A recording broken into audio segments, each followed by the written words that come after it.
Now, I just got back from the Macca Conference 2017 up in Cairns, which was an absolute credit to the industry. And while I was up there, I spent a fair bit of time out on the coral reef, scuba diving and snorkeling. And one of the things I did take time to do is talk to all the divers and all the boat operators that I got a chance to, which over the course of a couple of weeks was quite a fair few. And basically all of them said exactly the same thing, that they have had a barrage of journalists coming up to the area and requesting that the boat operators or divers take them out to the parts of the reef that are all dead in order to back up their stories that they have written before they actually come to Cairns. Now, in speaking to the boat operators and the divers that work right up the coast, up and down the coast of the GBR, they basically said that during those epic times of bleaching, there was definitely reefs, particularly to the north, that suffered extensive damage, some of them up to 100%. Now, the media has gone and got photos of the few reefs that have had such massive damage, and you'll notice in all of their media reports it's the same photos that they keep showing over and over again. Now, what they're not telling you is that a lot of those reefs, the ones that didn't die 100%, most of those reefs actually within weeks had regained zooxanthellae and were starting to look healthy again, literally weeks or months after that particular event. But obviously the media doesn't want to talk about any stories of regeneration, because they only want to talk about all the doom and gloom, because the more doom and gloom they talk about, the more people are going to donate to trying to save it.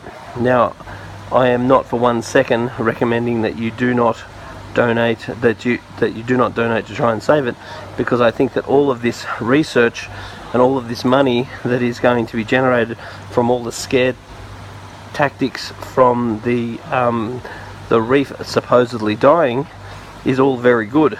And I've also spoken to people that said that they expected to see dead reef, and they were saying that they actually wouldn't donate money because they say, what's the point if it's dying anyway?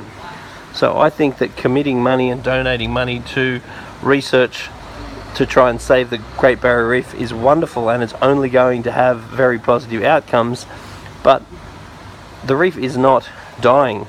Over the period of the time the reef has been there, it has basically moved, it has changed, it has evolved, it's expanded and it's contracted. Now, what's going on at the moment is there are more and more species of tropical fish and corals getting reported in areas like Bribie Island, areas like Byron Bay, and even down as far as Sydney, and even seeing more development in areas as far as Melbourne. So there is absolute evidence that tropical life is moving south, and therefore there may be a price at the very north. And once again, if you look at the evolution of the Great Barrier Reef, it's expanded at various times and it's massively contracted at various times. That does not mean it is dying. That means that it is moving, it is changing, and I think we should be doing absolutely everything in our power to try and stop it. We should be trying to protect the reef in every way, shape or form, but what we shouldn't be doing is promoting a doomsday story that everything's stuffed, because everything is not stuffed. And once again, the divers up there and the boat operators are saying that the journalists are coming up and they're not interested in finding out what the truth is. They're interested in finding out where is all the dead reef.